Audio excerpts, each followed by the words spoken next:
Well, these days, the competition for private space travel is no joke. The company that first succeeded in private space travel is Virgin Galactic. And next, Jeff Bezos' Blue Origin succeeded as the second New Shepard space travel in July 2021. By now, you know, there is one person riding the short end of the stick. Yes, that's Elon Musk. Elon Musk pledged that he would be the first to succeed in private space tourism through SpaceX, but he hasn't shown anything yet. In the meantime, his competitors have already taken the title of the first and second private space tourism. So, he has to come up with some excuse. Elon Musk said this: "What's the big deal about going 80 kilometers to 100 kilometers in orbit? We're going farther.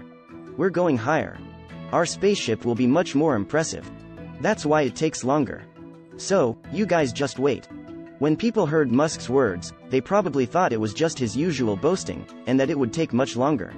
But SpaceX actually succeeded in private space tourism on October 15. The name of this project is inspiration for Crew Dragon. SpaceX's spacecraft attempted to take off from the Kennedy Space Center in Florida, USA, and toured the Earth's orbit at a speed of about 20 times the speed of sound, or 20,000 kilometers per hour, for 3 days. This speed is barely enough to complete one orbit of the Earth in just 90 minutes. Moreover, this Crew Dragon was launched aboard SpaceX's Falcon 9 rocket. So, this is the same way that SpaceX transports cargo and astronauts to the International Space Station, but this time they carried civilians instead of cargo and astronauts. The Crew Dragon successfully entered an orbit of 575 kilometers, with a maximum altitude of a whopping 585 kilometers, which is higher than the altitude of the International Space Station in the Hubble telescope. It really went up high. The reason why this is so impressive is that Blue Origin and Virgin Galactic, which succeeded in space tourism earlier, only flew to about the Kármán line.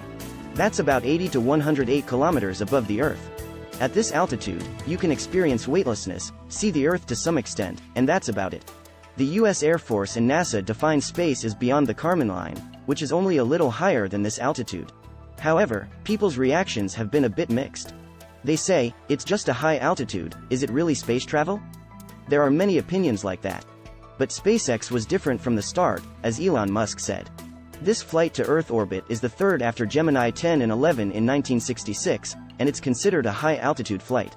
There was also a significant difference in the schedule for space travel. The previous two companies' space travel was a kind of weightless experience show that lasted for only about 10 minutes, but this SpaceX space tourism lasted for 3 days.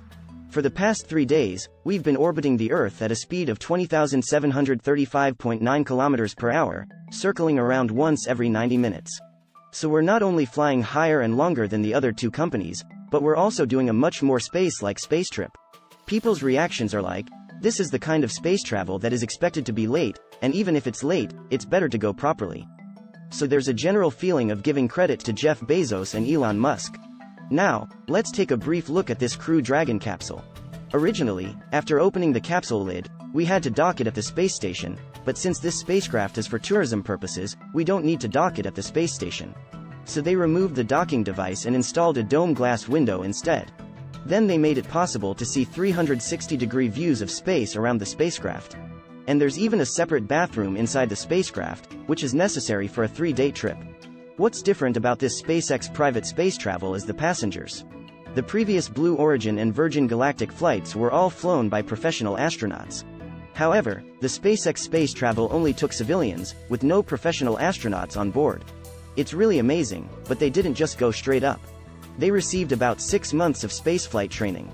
Even if they received spaceflight training, I wonder how these 4 civilians will handle everything from takeoff to landing and everything else that happens in space. But in fact, these civilians are only doing tourism, nothing else. I heard that everything in SpaceX is programmed with automation, similar to Tesla's self-driving system. So people don't even need to directly control the spacecraft, even during landing, they just need to sit safely.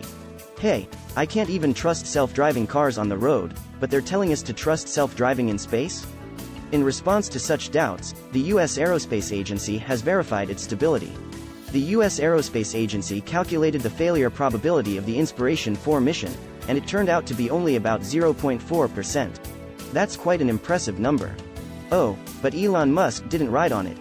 By the way, the cost of taking 4 people into space is said to be around several $100 million, and this cost was fully covered by one of the passengers, Jared Isaacman, who is the founder of the payment processing company Shift4 Payments.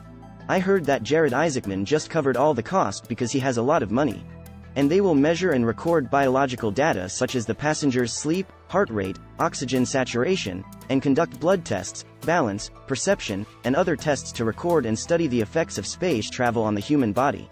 Based on this accumulated data, they will improve various things and use them for the next civilian space travel.